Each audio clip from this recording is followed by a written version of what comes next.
Headline news dominated the start of 2020 with the catastrophic Australian fires, which is the latest climate change horror. Apocalyptic scenes have spread across digital and social media, showing the devastation being caused by these raging fires. Our conversation around climate change is actually pretty pivotal and key on the basis that 5 out of the top risks that were identified are all environmental from a likelihood perspective. Even from an impact perspective, there are 2 other risks that creep in amongst the environmental issues, but they all are interconnected and related.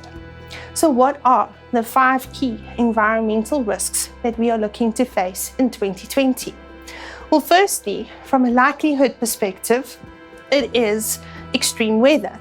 We've all seen the weather over the last couple of months, in particular globally, but also here in South Africa.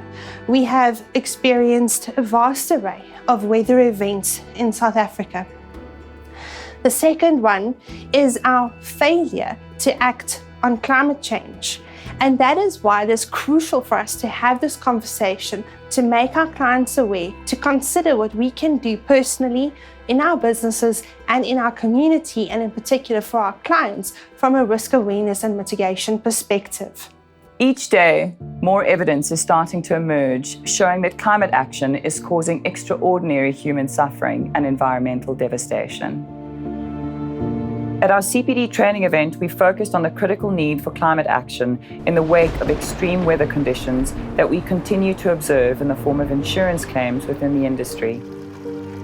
From consulting with the South African Weather Services, to better understanding the South African climate change patterns, to having a conversation with our brokers on our involvement and participation with the Sustainable Development Goals. Understanding the history of the Sustainable Development Goals within the context of the current South African landscape was a conversation we had with brokers focused on managing our risks collectively so that we can contribute to results we do want to see in our country. I think what stood out for me is people becoming more aware and about climate change and giving back and doing more in the community. So for example, at our office, we do the paper collection, putting paper aside, and as I mentioned to my colleagues that we should start putting plastic aside. We throw away plastic every single day. Start contributing and doing that, and doing our little bit at home. Saving water is a huge thing. We have our 10-minute showers, and because we don't have water restrictions at the moment, so let's just use more water. So just making small changes in our daily lives. It was a poignant moment, and everyone in the room started to realize the possibility that as one individual in the room making a positive change, it could actually make a difference. That as an industry and a group of professionals, we're either going to leave the planet in a worse condition than when we arrived into this world, or leave a legacy where the next generation of leaders can thrive and scale new heights.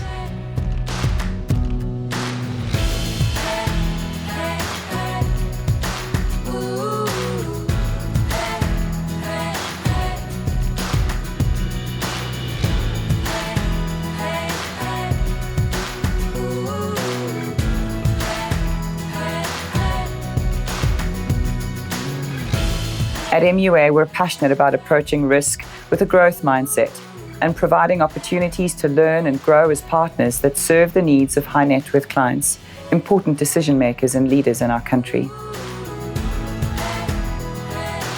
I think we need to educate all of us.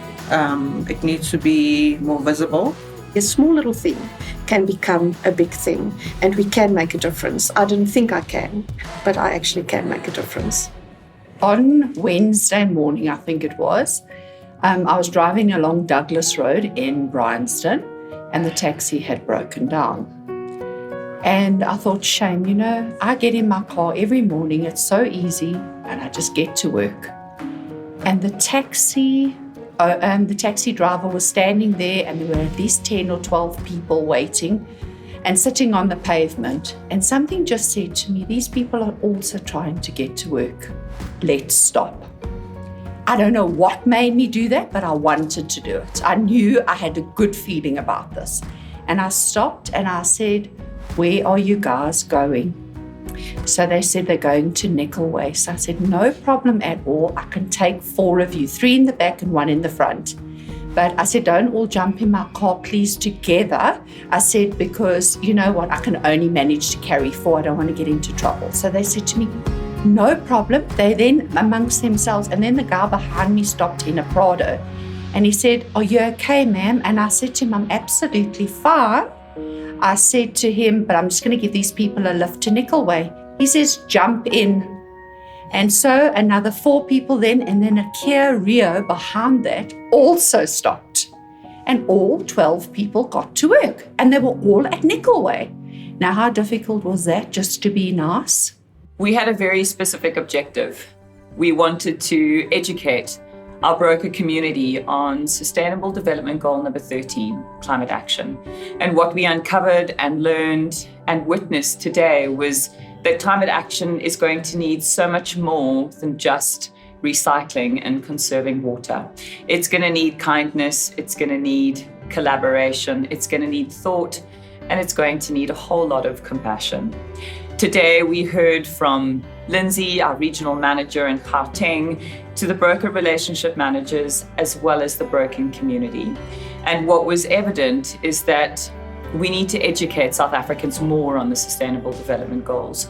We need to create the link and the relevance so that it resonates with more of us, because we really are only going to be stronger together.